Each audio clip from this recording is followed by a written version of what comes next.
Hay una pregunta que está genial. Hay una pregunta que está genial.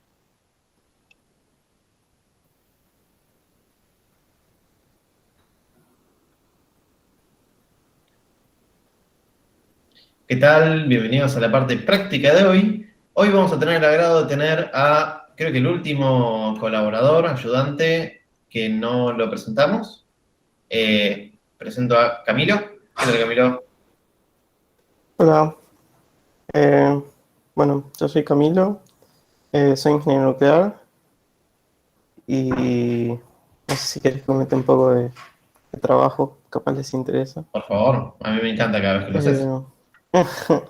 Eh, trabajo con imágenes sacadas con drones que sobrevuelan cultivos y la idea es que con esas imágenes entrenamos algoritmos para sacar distinta información, digamos, que son de interés para los clientes que tenemos.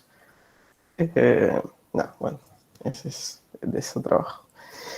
Perfecto. Como Eh, verán, le van a tener que sacar información a preguntas a Camilo, así que si quieren después de la clase le pueden preguntar lo que quieran, porque él es como, viste, Johnny boca cerrada que no va a decir nada hasta que lo apuren con preguntas. Así que la persona que esté interesada en, no sé, en este mundo de Machine Learning y quiere ver qué alternativas laborales hay, Camilo es un ejemplo bastante divertido, donde tenemos drones con imágenes. ¿Qué más divertido puede ser eso? No sé, todavía no sé cómo responder a esa pregunta. Pero sí sé cómo hacer una pregunta, Camilo. Camilo, el pueblo ha preguntado, ¿por qué te cambia la foto en la sección de docentes cada vez que apretamos F5 en la página? De la página de la materia, ¿no? eh, Porque, o sea, eso. Y porque hay una foto, o sea, mi foto es una foto random de la internet. ¿De la No, no internet? soy yo. Sí, no es de la internet. Javi lo hizo, ¿no? No. Javi, lo hicimos en forma de joda. Hay una página que se llama This Person Does Not Exist, que es una imagen generada por un modelo de Machine Learning. Cada vez Ah, que mira, no pingueamos sabía. esa URL, se genera de forma única y no repetidamente una nueva cara. También hay un montón, ¿no? Tipo, this room does not exist, this car does not exist, this tipo, creo que this anime does not exist, this purse, tipo, hay un montón. Hay un montón de this does not exist. So, así que, como Camilo se rehusó, no sé por qué, colgó en mandarnos su foto para ponerla en la de docentes, ahora quedó como placeholder de eso. Así que en esencia Sí. Camilo está inculcando Machine Learning por medio de la página. Así que nada, Sí. eso. Las fotos capturan tu alma. Bueno, eh, vamos a ver la parte práctica de aprendizaje no supervisado. Si no se ve bien, me avisan. Eh, Podrías poner un poquitito de zoom, me parece. Una más. Ahí lo hice. Estoy esperando, ahí está. No sé si se ve con más zoom. En teoría lo hice. Sí, ok, listo. Bueno, la idea es que, como mencionó Sophie, en estos problemas en general no se tiene una variable target. Entonces la idea es como sacar información simplemente con los inputs que se tiene y descubrir cosas interesantes sobre los datos. Eh, Particularmente como similaridades o características eh, para después como agruparlas de alguna manera. El tema de métricas es todo un tema de éxito directa, como se tendrían otros problemas de aprendizaje supervisado. Pero bueno, podemos, como vimos en la teoría, como proponer algunas métricas de error que nos permitan decidir si los métodos que estamos aplicando son efectivos o no. Y por otro lado, muchos de los métodos que vieron son como heurísticas y como vieron, en general no encuentran, o sea, en general buscan un óptimo local que puede o no ser un óptimo global. Eh, entonces, nada, eso es por ahí importante. Entonces, bueno, para empezar, lo que vamos a hacer es utilizar una herramienta que se llama MakeBlobs, que básicamente hace, acá sí vamos a la documentación, básicamente genera clústeres que Sophie mencionó, globulares. Globulares, para los que vieron o conocen, vieron algo de probabilidad o han escuchado de distribuciones, son puntos que son sampleados en una distribución gaussiana. Y para los que no, simplemente tienen forma de, como de nube. Y nada, bueno, utilizando esta herramienta podemos generar puntos que son sampleados de esa distribución. Entonces, básicamente lo que vamos a hacer es generar nuestro dataset y vamos a generar en un espacio 2D. Es decir, vamos a tener x1, x2 o xy, como quieran llamarlo. Entonces, bueno, nada, básicamente le decimos cuántos puntos queremos, cuántos clústeres que queremos, además, un poco la dispersión del clúster y una semilla, básicamente para generar el mismo dataset, no generar un dataset distinto con cada corrida, ¿no?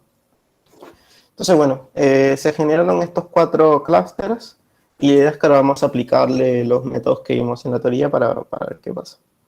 El primero de todos es k-means, y para ello vamos a usar la herramienta k-means de sklearn, que bueno, si vamos acá, básicamente tenemos que decirle, como vimos en la teoría, la cantidad de clúster que queremos. Perdón, ¿alguien comentó algo? ¿Podría ser que sklearn Dataset Sample Generator sea reemplazado por sklearn Datasets en las últimas versiones? Sí, pues, lo que pasó es que les ha ocurrido a ustedes, su generación, hace como, ¿cuánto? ¿Un mes? Ese Calern sacó por primera vez la versión 1.0.0. Y cambió justamente como, acuérdense, esto es de código, ¿no? Es un número, punto, otro número, ¿no? Cuando hay cosas de compatibilidad que rompen lo anterior, también se cambia, eso depende, ¿no? Pero se cambia el número más grande. Entonces llegamos a la 1.0.0. Y se cambiaron un par de llamadas. Así que no muchas, pero algunas y algunos parámetros default y cómo llamar algunos parámetros default. Así que estén atentos que lo que busquen ahora de la versión 1.0.0, que está buena, la recomendaría usar, no necesariamente va a estar exactamente al pie de la letra de la documentación de ya ni siquiera un par de meses atrás. ¿Sí? Nada de eso. Pero las dos funcionan. Ok. Entonces, bueno, vamos a utilizar k-means, que básicamente le decimos la cantidad de clústeres, o sea, instanciamos la clase y le decimos la cantidad de clústeres que queremos encontrar. Y .fit lo que hace básicamente es que a este dataset, o sea, le aplica el algoritmo de este k-means y me encuentra los clústeres. Entonces, básicamente cuando yo hago predict, me dice a qué clúster pertenece cada punto X, ¿no? Entonces, si se fijan, por ejemplo, acá hay 4 índices distintos, 0, 1, 2, 3, y cada uno se refiere a uno de los clústeres que encontró, ¿no? Entonces, este sería como los puntos X, y bueno, el primero pertenece al clúster 0, el segundo pertenece al clúster 2, y así.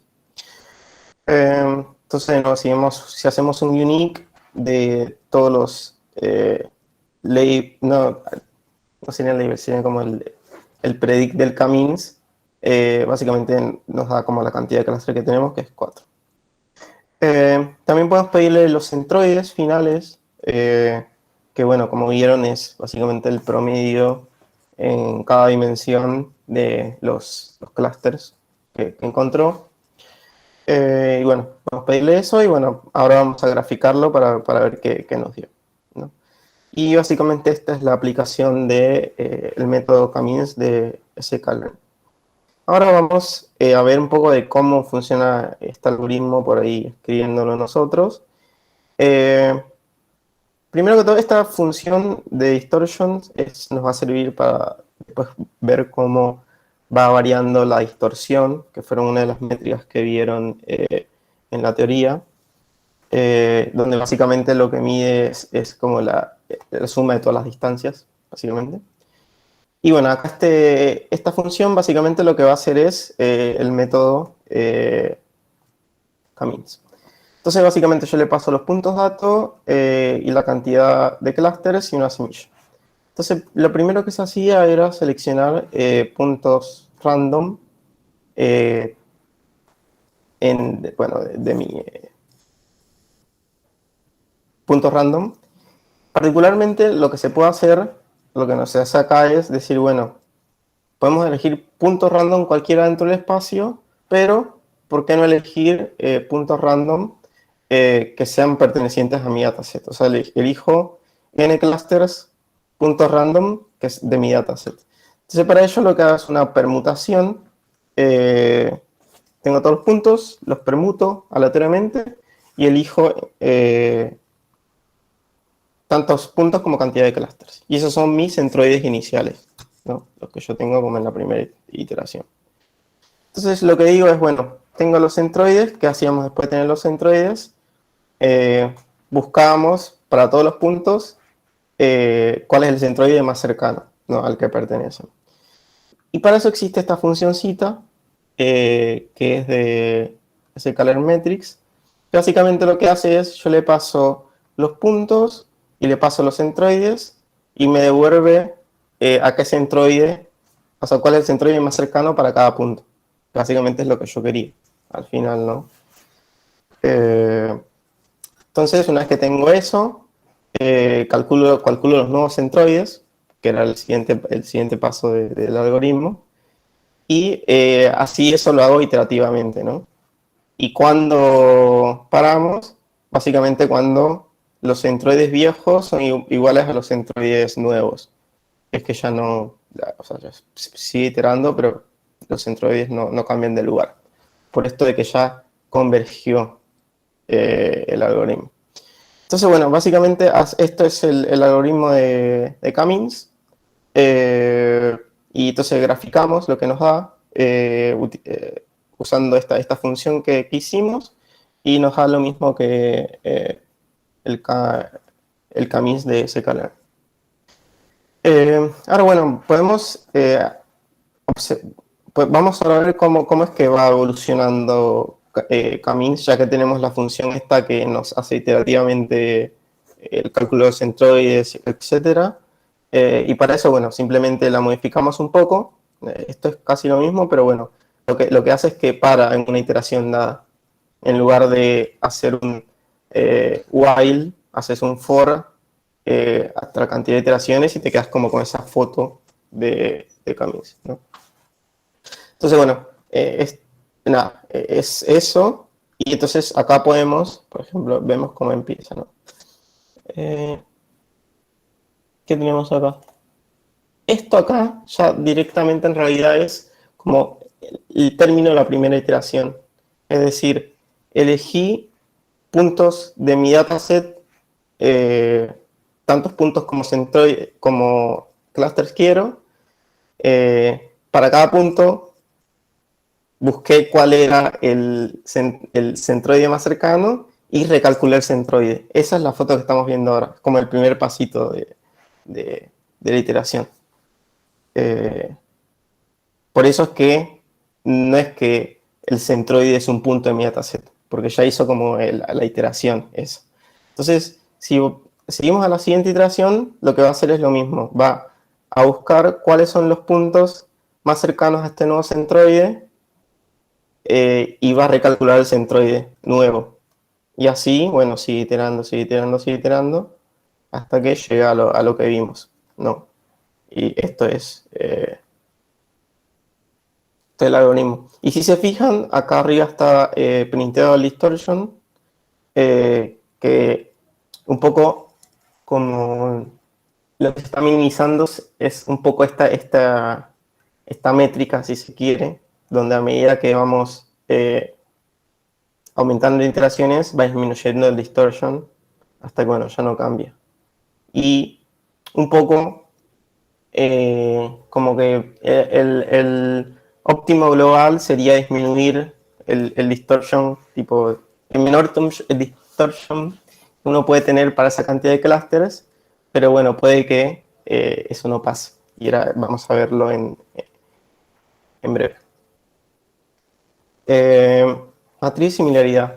Como vieron también en la teoría, está bueno ver, como tener información de qué tan bueno es mi clúster, Sobre todo por ahí en altas dimensiones que uno no puede ver en 2D las cosas, ¿no? Porque, bueno, acá tipo, es fácil ver que hay 4 clústeres y todo, pero si en más dimensiones se complica un poco.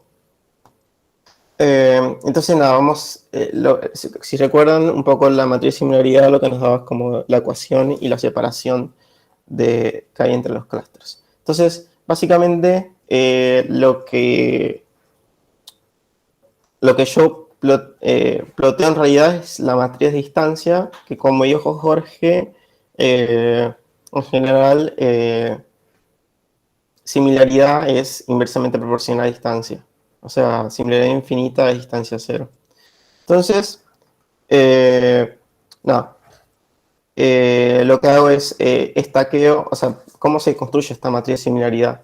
Se ordenan los puntos, como dijo Sofi, según a qué clúster pertenece, es decir, a un stack de esto pertenece al clúster 1, esto pertenece al clúster 2, así, y después simplemente lo que hago es calculo para cada uno la distancia con respecto a otro punto, ¿no? Y eso me da una matriz donde, por ejemplo, acá si quiero ver la distancia entre el punto 100 y el punto 50, yo vengo acá y este casillero, el color me dice la distancia que tienen eh, esos puntos. Y, por ejemplo, la diagonal es la distancia consigo mismo, ¿no? Que es cero, obviamente. Entonces, bueno, ¿qué nos dice esta matriz de similaridad? Cohesión y separación. Acá si se fijan, como yo estoy graficando distancia, distancia cero significa mucha similaridad, o significaría mucha similaridad, y grandes distancias significa que son poco similares, o sea que están bastante separados. Entonces, por ejemplo, vemos que hay 4 clústeres que tienen buena cohesión, es decir, entre ellos los puntos están bastante como cercanos, y particularmente hay 2 de los clústeres que tienen alta separación, es decir, que entre ellos los puntos están bastante separados. Y por ahí si volvemos al dataset que tenemos, como vemos, estos dos de acá son los que están más separados, ¿no? Entonces, estos dos serían como los, los que tienen alta separación, si se quiere, ¿no? Entonces, nada, esto medio que nos da un poco de como información de qué es lo que está pasando. Después uno también podría decir, bueno, tengo estos dos que están un poco menos separados, son los que están un poco menos separados, y después tengo este con este, que está un poco más separado que este con este, ¿no? Porque es menos azulito esta región que esta. Entonces uno puede como ir ubicando y decir, bueno, este clúster es este y así. Eso nos permite por ahí hacer el análisis de la matriz de similaridad. Y después lo que les comentaba un poco, vamos a hablar después sobre la matriz de similaridad y ver cómo van los casos no tan felices. Después esto que les comentaba recién antes, de qué pasa cuando... porque es importante iterar varias veces estos métodos, o sea, correr varias veces estos métodos, no con las mismas semillas iniciales. Porque bueno, pasa, yo acá lo que se hizo fue, se cambió la semilla inicial, antes era, creo que había un 2 y ahora es 0, y básicamente cuando se pone esa semilla, converge a esta solución, donde bueno, no es muy feliz el resultado, y probablemente si calculan el distortion, que creo que acá está calculado, sí, acá podemos ver cómo es la evolución de esto. Si se fijan, como que acá el distortion fue mínimo para este caso local, pero no es el mínimo global que se había encontrado antes. Incluso puede que el de antes no sea el mínimo global. Eso se sabe corriendo muchas veces y uno dice, bueno, lo corrí muchas veces, esto fue lo que mejor me dio, entonces supongo que este es el mínimo global. Pero bueno, esto pasa cuando uno no inicializa bien el método, o la inicialización no es tan feliz, y por eso es importante correrlo varias veces con distintos centroides iniciales. Y bueno, ya que estamos, ¿qué pasa si calculamos o vemos cómo es la matriz de similaridad para este caso? Esta es la matriz de distancia, en realidad. Y ven que, por ejemplo, ¿qué podemos ver acá? Vemos que hay como 3 clústeres, uno grande y 2 más chicos que tienen bastante cohesión. Vemos que hay uno que no tiene mucha cohesión y que es bastante más grande que los otros dos. Y que además este clúster con este, por ejemplo, está bastante separado. No, en realidad, perdón. Este clúster con este está bastante separado y este clúster con este está también separado, pero este clúster de acá está más separado a este que este de este, por la intensidad de los rojos, ¿no? Se puede ver. Entonces, nada, como... Acá hay una pregunta de Brian, dice, sobre la matriz. ¿A menor distancia, mejor o peor? O sea, vos querés que entre sí haya alta cohesión, o sea, entre los puntos mismos clústeres haya alta cohesión, o sea, que la distancia sea chica, y vos querés que la distancia entre puntos que pertenecen a distintos clústeres sea grande, o sea, que haya alta separación, o distancias grandes, digamos. Sí, tal cual. En realidad tenemos que fijarnos en el título, ¿no? Si dice similaridad o si dice distancia. Si dice similaridad, queremos una alta similaridad, o sea, un valor alto. Pero acá está diciendo, acá dice distancia, entonces que tenga alta distancia quiere decir que están separados los puntos. Por lo tanto, queremos una baja distancia, ¿no? En este caso. Exacto. De hecho, es interesante porque estamos viendo los dos ejemplos. En la teórica vimos la matriz de similitud y acá estamos viendo la matriz de distancia. Y son dos caras de la misma moneda. Claro. Entonces, por ejemplo, acá, como había dicho, había un clúster mediano, 2 clústeres más chicos, y había uno de los más chicos que estaba más separado que el otro, por la intensidad de los rojos. Y a su vez, los 2 chicos, entre ellos, por esta región azul de acá, están bastante cerca, ¿no? O sea, no están tan separados, porque la distancia entre ellos es chica. Recuerden que azul significa distancias cortas. Y si vamos a cómo estaba, este era el que estaba en la esquina superior y había uno de estos chicos que estaba más cerca, que es el celeste, después había otro que estaba más lejos, que es el amarillo, y entre ellos están, o sea, los 2 chicos, entre ellos están bastante cerca. Y bueno, este es el grande que tiene poca cohesión, ¿no? Entonces, como ahí se puede como interpretar a qué clúster pertenece cada grupo de puntos, ¿no? Y por ahí también es importante como remarcar de que en realidad o sea, este gráfico es un reordenamiento del gráfico que habíamos visto antes, porque la distancia entre los puntos, o sea, yo agarro este punto y agarro este punto, o estos dos verdes. O sea, la distancia es la misma, ¿no? Tipo, con respecto al ejemplo anterior, porque el dataset es el mismo. Lo único que cambió es la pertenencia al clúster. Entonces lo que cambió es la posición donde está en la matriz, ¿no? Entonces, si por ahí entienden eso, entienden que la matriz esta en realidad es un reordenamiento de la matriz que vimos arriba, ¿no? Y eso va a pasar tipo con todas las matrices de similaridad que calculen sobre este dataset. Lo único que va a pasar es un reordenamiento de esas distancias, si mantienen la distancia, ¿no? En este caso se hizo así. No sé si tienen alguna pregunta o algo. Pero bueno, nada, básicamente es esta matriz de similaridad. Después, para terminar, el coeficiente de silhouette que mencionó Sophie. Esto en realidad les da el promedio de los coeficientes de silhouette de cada punto. Y estos labels son los que, en realidad, sí, estas predicciones de clústeres son las que nos da este último ejemplo. Y estos son del ejemplo anterior donde estaban bien clusterizados los puntos. Y vemos que el coeficiente de silhouette es mayor, por lo tanto sería como mejor la clusterización. que nos dio el ejemplo anterior, que esto, que bueno, efectivamente se puede ver en la matriz de similaridad o acá en el gráfico este.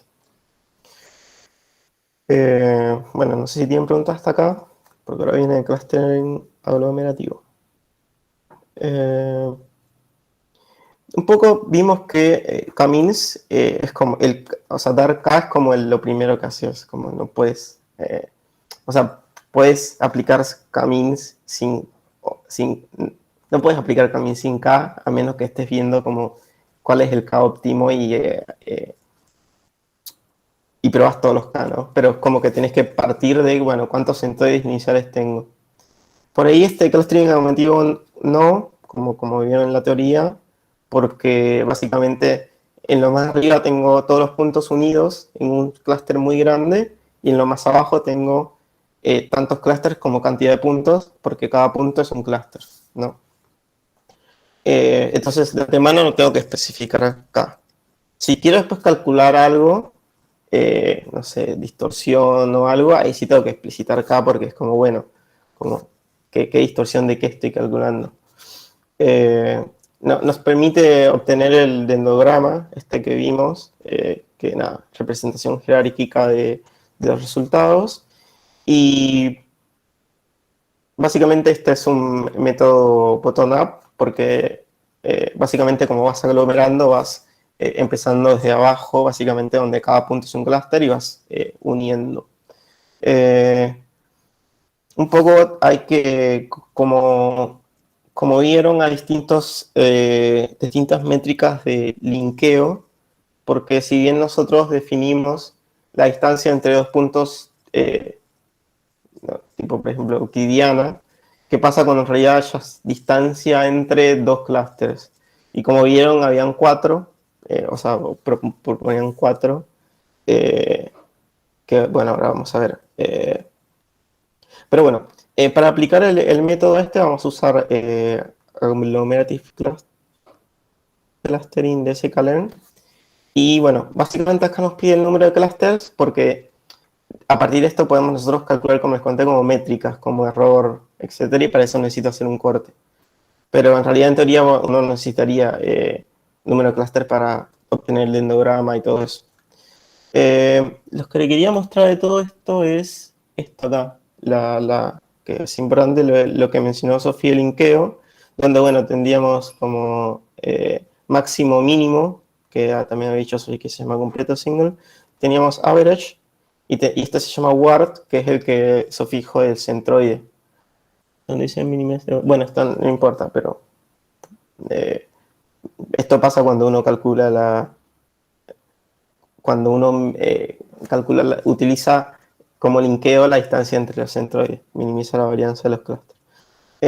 Y nada, esto fue lo que mencionó Sofi, y después creo que nada, lo más importante es eso, y el número de clúster para después calcular alguna métrica.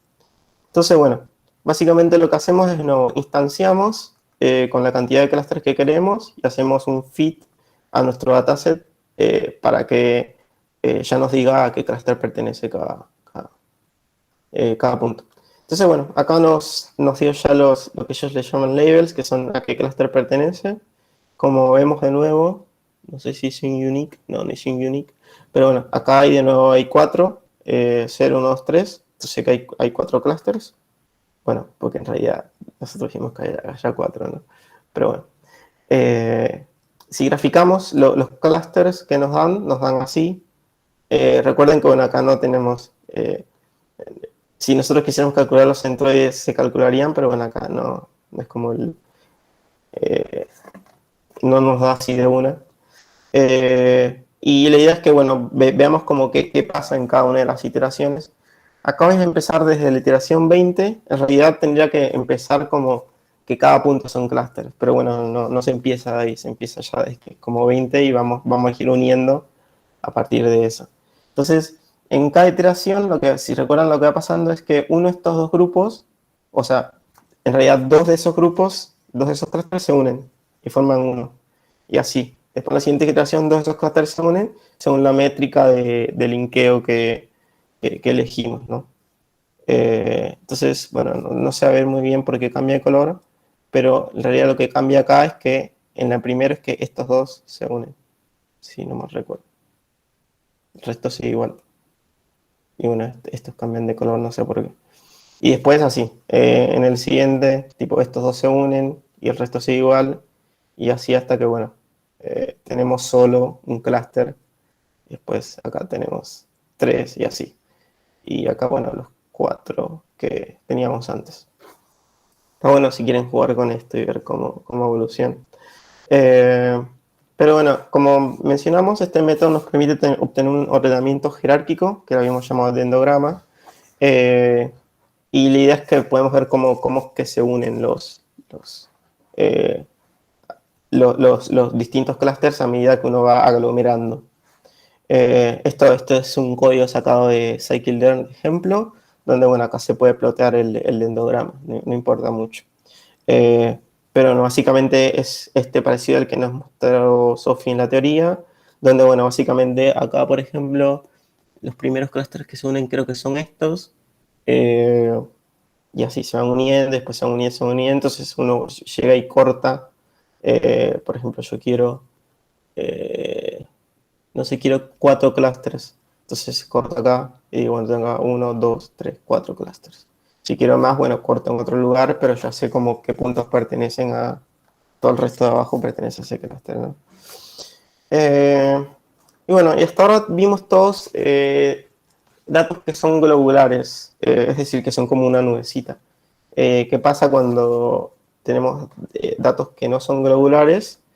Eh, para ello, o sea, para graficar datos no globulares, vamos a hacer un ejemplo de scikit-learn que se llama MakeMoons, que básicamente lo que me genera es dos semicírculos, dos medialunas, básicamente. Esta es la herramienta y básicamente yo le paso como la cantidad de puntos que quiero y por ahí la dispersión de los puntos. Bueno, básicamente me genera hasta dos medialunas. Y la idea es, bueno, como estos no son datos globulares, y la idea es decir, bueno, ¿qué pasa? ¿Cómo creen que va a dar Camins con esto? ¿Creen que va a dar bien? Tipo de una y va a clasificar y decir, bueno, este es un clúster y este es otro, ¿o creen que no? No sé, dan sus apuestas. Que no. Que no. Ok. Eh, bueno, veamos. Bueno, nada, acá simplemente Cummings, dos clusters y fit a mi dataset. Y efectivamente, como mencionaron, no va bien. Y bueno, nada, no va bien. Si graficamos de esto la matriz de similaridad de algo así, donde nada, bueno, hay bastante como, hay poca cohesión en los clústeres y la separación tampoco es buena porque hay puntos que están separados y hay puntos que no. Entonces, nada, no está tan buena esta separación. Sin embargo, podemos ver que por ahí está esta matriz de similaridad o en realidad esta distancia como está calculada, por ahí no sirve tanto para este caso. Pero no vamos a ver eso. Entonces, bueno, ¿qué pasa si hacemos agglomerative clustering? De nuevo, lo mismo. Acá, por ejemplo, está incluso el cómo va evolucionando, pero nosotros queremos en 2. Bueno, ahí. Da distinto a Cummings, pero sin embargo tampoco nos da bien. Digamos esto de nuevo porque los datos no son globulares. Entonces, por ahí, DSCAN, por ahí como que está bueno pensar de cómo uno en su mente dice que hay dos clústeres, ¿no? Porque uno lo que hace es básicamente decir que los clústeres son regiones que tienen alta densidad de puntos separadas por regiones que tienen baja densidad de puntos. Eso es como que lo que uno en su mente hace para decir, bueno, este es un clúster y esto es otro clúster, ¿no? Entonces, por ahí cuando uno lo piensa, medio que no le sale así decir alta densidad de puntos. pero básicamente es con medio lo que uno está haciendo y por ahí ese es como eh, el principio de DSCAM. Cosas buenas es que no tengo que especificar la cantidad de clústeres, es una. Y bueno, como mencioné, los clústeres son zonas de alta densidad de puntos separados por zonas con baja densidad de puntos. Y como vieron, hay tres tipos de puntos, nos da tres tipos de puntos, los puntos borde, los puntos core, los puntos ruido, lo cual esto es bastante importante. Y ahora vamos a ver un ejemplo de por qué. Entonces, bueno, vamos a usar la herramienta DBSCAM de sklearn. Acá no puse el link. Pero, bueno, lo más importante de esta herramienta es, como vimos, el epsilon y el min samples. Que, bueno, básicamente el epsilon es la noción de cercanía, el circulito que dibujábamos alrededor del punto para ver si era, nada, para contar la cantidad de puntos que tiene alrededor. Y después min samples, lo mínimo que consideramos para considerarlo punto core, ¿no? La mínima cantidad de puntos dentro de ese epsilon.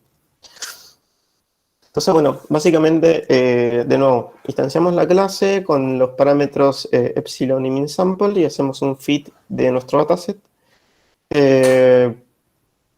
Básicamente acá nos da, acá como nos da los puntos core, básicamente acá nos dice como los índices de todo mi dataset, de los puntos core, por ejemplo. Y bueno, nada, eso.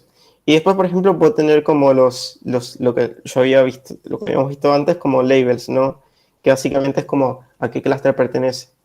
En este caso vemos que hay dos clusters, 0 y 1, pero tener en cuenta de que los puntos noise los pone como -1 en esto de labels.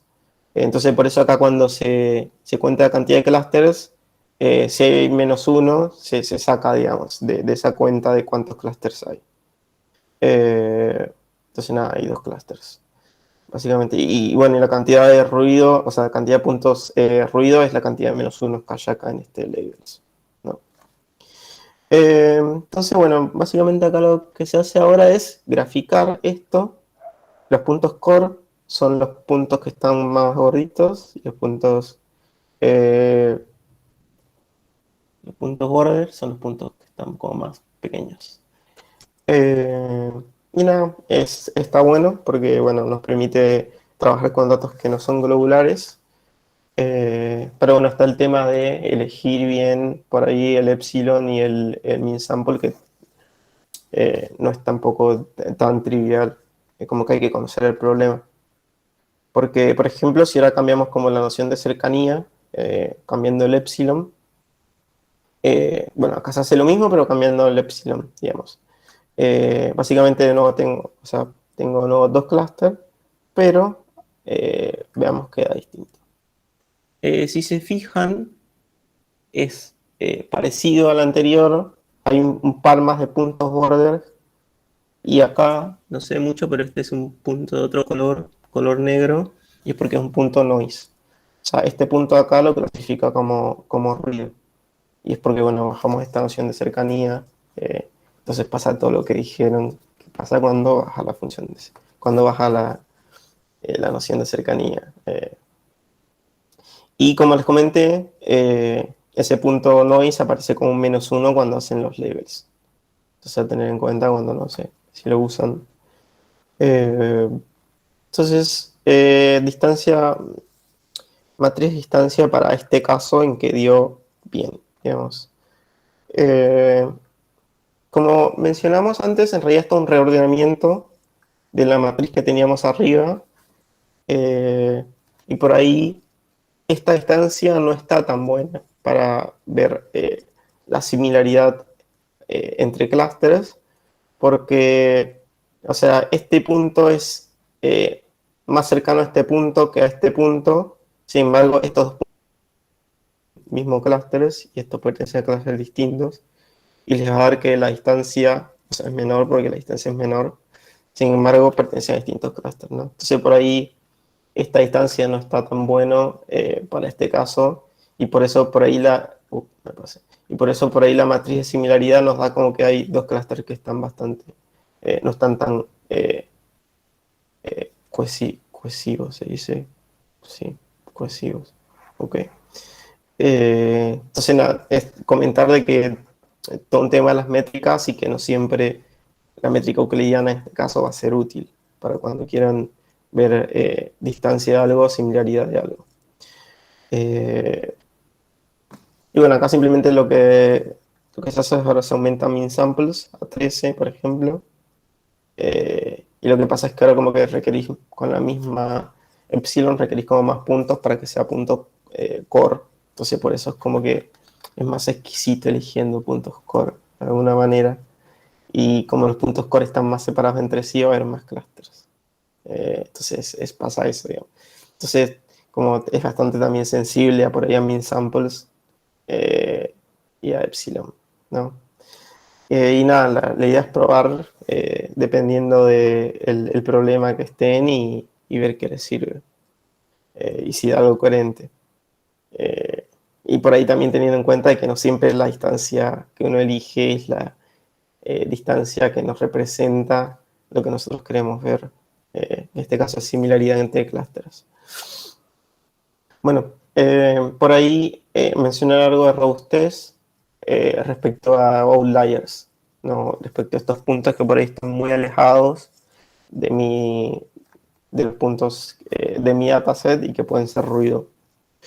Entonces, para eso, básicamente lo que hacemos es, de nuevo, generamos tres clústeres globulares y lo que hacemos es, vamos a ver qué pasa cuando hay outliers. Bueno, básicamente acá lo que se hace es, se genera esto y se agregan estos tres puntos de acá, que son estos tres puntos de acá, que están un poco alejados de o sea, lo que son mis datos iniciales. Y bueno, voy a aplicar Camins con tres clusters. Y bueno, esto es lo que nos da sin los tres puntos que habíamos agregado acá. Y después, bueno, comparando con los tres puntos, nos da esto, ¿no? Donde dice, bueno, estos tres puntos pertenecen a este clúster. Y lo que tiene es que Camin sí o sí te asigna eh, que el punto pertenece a un clúster. Como que no existe eso de decir, bueno, este punto no es ruido o algo. Entonces, eso hace que sea bastante sensible a outliers. Y si se fijan, por ejemplo, lo que pasa acá cuando dice que estos tres puntos son de este clúster es que corre el centroide, porque al centroide ser el promedio de todos los puntos pertenecientes al clúster, se corre un poco para acá respecto al de arriba. No se nota mucho, pero pasa. Eh, Después, bueno, hagamos lo más extremo y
Y la respuesta es, disminuye la cantidad de considerados ruido, porque acuérdense que el epsilon es el radio. A mayor radio, más vecinos considero, ¿sí? Entonces, si más vecinos considero, menos chances hay de que sea ruido yo. Después hay que ver cómo quedan los clústeres al final, si tiene sentido ese epsilon o no. Pero, acuérdense, epsilon es igual a más radio es igual a puedo conseguir más vecinos. Al tener más vecinos puedo llegar a ese min samples, que es el otro parámetro. Al llegar ya dejo de considerarme ruido. Y dejo de considerarme ruido para hacer un core point o para hacer un punto de borde, ¿sí? Cualquiera de los dos. ¿Se entendió? ¿Hay alguien que tenga alguna pregunta sobre este?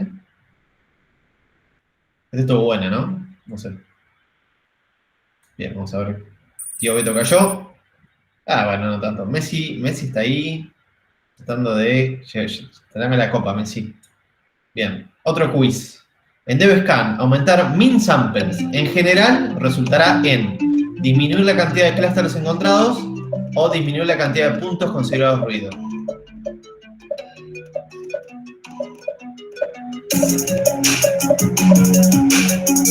Acá la parte clave es en general, ¿no? Nunca sabemos, pero podemos asumir en general algo. 5 segundos. Bien, la mayoría puso bien. Disminuye la cantidad de clústeres encontrados, porque probablemente alguno que otro clúster que antes teníamos, por ahí ahora empieza a ser considerado ruido. Recuerden la tablita, la matriz que mostró Sofi en la teórica, de cómo aumentar para un mismo dataset, ¿no? ¿Qué pasaba si aumentábamos el min samples y qué pasaba si aumentábamos el epsilon? ¿Sí? Esto es como un multiple choice de esa tabla, básicamente.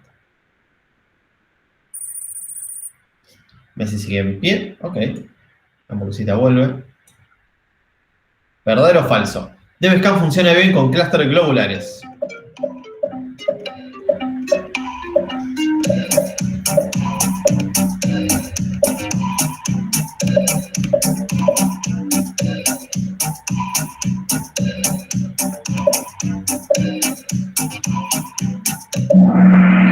La respuesta es sí, funciona con clústeres globulares. O sea, ¿por qué no? Sería la... no hay ningún inconveniente en que DevScan funcione con clústeres globulares. No, cero. Siguiente. O sea, puede haber algún caso súper puntilloso, pero en general deberían. O sea, en general, obviamente si es de vuelta, vamos a los casos bien puntillosos, yo te podría decir, oh, sí, pero si tiene distribución globular de densidad variable, entonces vamos a tener un problema. Sí, va a pasar. Pero en general, probablemente ande bien. DevScan funciona bien con clústeres de densidad variable.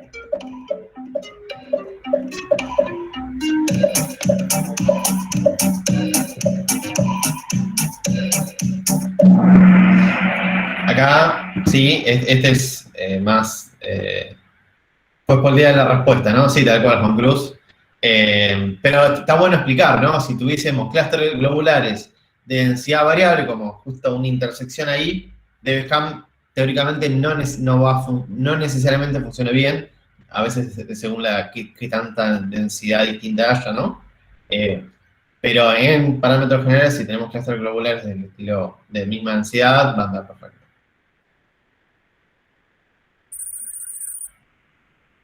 Bien. Messi sigue en pie, ¿eh? Un quiz. Seleccione la incorrecta. DevScan. Funciona para clústeres globulares. Perdón, HDevScan. Funciona para clústeres globulares. Funciona para clústeres no globulares de igual densidad en el mainfold. Funciona para clústeres no globulares de densidad variable en el mainfold. O es más veloz que Camins. Elija la incorrecta. Acá, mira, tengo una escalera perfectita, ¿eh? Acá la respuesta incorrecta es que no es más veloz que Camins. Es como mucho igual o, depende de la implementación, Camins puede ser más rápido. En especial porque a veces Camins, hay que definir lo que significa rápido, ¿no? Pero a veces lo interesante de Camins es que tiene un montón de implementaciones en paralelo que incluso se puede correr en más de una computadora. Así que es bastante interesante. Así que la respuesta es nada. Todas las demás estaban bien, excepto esta. Bien. Messi viene bien, Messi, ¿eh? Mirá que encima ya tomó distancia, está en 9000 versus el siguiente es 8, así que no te equivoques, Messi, porque por ahí, no sé, le pifias al botón, se te transpiran los dedos, de repente cliqueas una respuesta que no va y ahí va una respuesta. Voy a no completar la encuesta.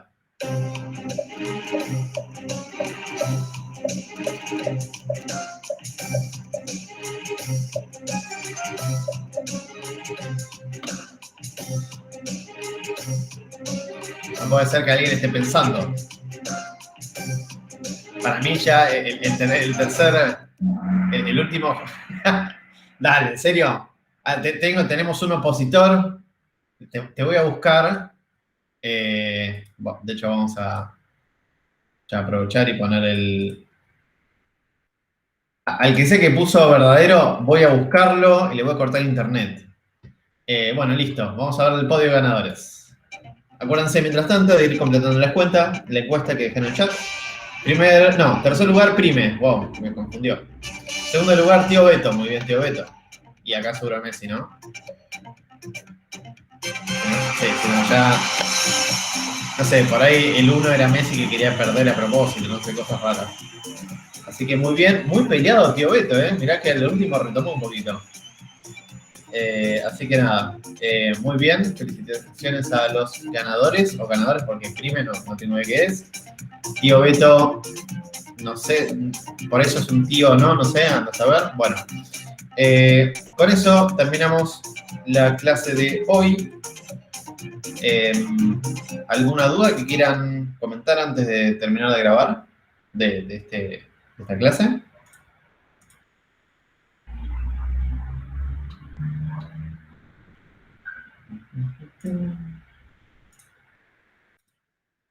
Tres, dos. Conclusión, habíamos visto lo que era Mainfold. Mainfold es una forma, vamos a poner cheta, de decir los puntos con los que tengo que trabajar en el espacio. Nada, eso. En vez de decir los puntos con los que tengo que trabajar en mi problema, toda esa frase larga es tipo Mainfold. Entonces cuando digo, no, según cómo esté distribuido tu Mainfold, es según cómo estén distribuidos las instancias que tenés que trabajar en tu espacio. En el espacio en este caso puede ser 2 dimensiones, 3 dimensiones, lo que sea, ¿sí? Nada, eso. Ese es un acceso directo, hablar más rápido. Bien, ¿alguna otra pregunta? La cuenta de 3, 2, 1. Sí, ¿Entendido? yo Bueno, del TP. qué emoción. Está a punto de hacer el remate, Carlos. Contame. Perdón. No, del último punto, viste, de la función baseline. Sí, eh, Ahí estuviste contando un poco en el video eh, que, digamos, cómo tendríamos que hacer con el baseline, pero yo cuando me imagino predecir, me imagino, no sé, algún algoritmo de machine learning, pero tengo entendido que no es el objetivo del TP. exacto. Quiero if. Eh, ¿Cómo, perdón? If. ¿De Python? If.